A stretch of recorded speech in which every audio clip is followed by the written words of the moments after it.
Apple size ಹೇಗಿರುತ್ತೆ, apple taste ಹೇಗಿರುತ್ತೆ, pineapple colour ಹೇಗಿರುತ್ತೆ, ಪೈನಾಪಲ್ ಟೇಸ್ಟ್ ಹೇಗಿರುತ್ತೆ, ಡಿಫ್ರೆಂಟ್ ಆಗಿಲ್ವಾ? ಡಿಫ್ರೆಂಟ್ ಆಗಿ ಇರುತ್ತಲ್ವಾ? ಮತ್ತೆ ಡಿಫ್ರೆಂಟ್ ಆಗಿದ್ರೆ ಕಾಪಿ ಹೇಗಾಗುತ್ತೆ Jafar? Okay apple company logo ತರ ನಿಮ್ ಪೈನಾಪಲ್ ಕಂಪ್ನಿ ಲೋಗೋ ಕೂಡ ಸ್ವಲ್ಪ ಕಚ್ಚಿರೋ ತರ ಇದೆ. ಅದನ್ನ ಯಾರು ಕಚ್ಚಿರೋದು? ನೀವು ಕಚ್ಚಿರೋದಾ ಇಲ್ಲ ನಿಮ್ ಮಕ್ಳು ಕಚ್ಚಿರೋದಾ? ಇದೇ ಪ್ರಶ್ನೆನ ಆಪಲ್ನವರು ಕೇಳಿ. ಅವ್ರದನ್ನ ಯಾರು ಕಚ್ಚಿದ್ದಾರೆ ಅಂತ ಹೇಳಿದ್ರೆ ನಂದನ್ನ ಯಾರು ಕಚ್ಚಿದ್ದಾರೆ, ಯಾಕೆ ಕಚ್ಚಿದ್ದಾರೆ ಅಂತ ನಿಮಗೆ ಸ್ಪೆಷಲ್ ಆಗಿ ಹೇಳ್ಬಿಡ್ತೀನಿ.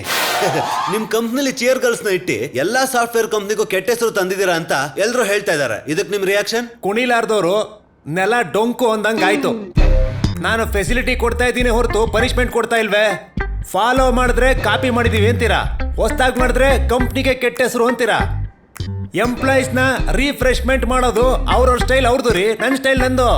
ಐಫೋನ್ 8 ಅಲ್ಲಿರೋ ಫ್ಯೂಚರ್ಸೇ P8 ಅಲ್ಲೂ ಇದೆ ಅಂತ ಹೇಳ್ತಿದ್ದಾರೆ. ಇದಕ್ ನೀವೇನಂತೀರಾ? ನನ್ನ P8 ಅಲ್ಲಿರೋ ಫೀಚರ್ಸೇ ಐಫೋನ್ ಕಾಪಿ ಮಾಡಿದರೆ ನಾನು ಹೇಳ್ತೀನಿ.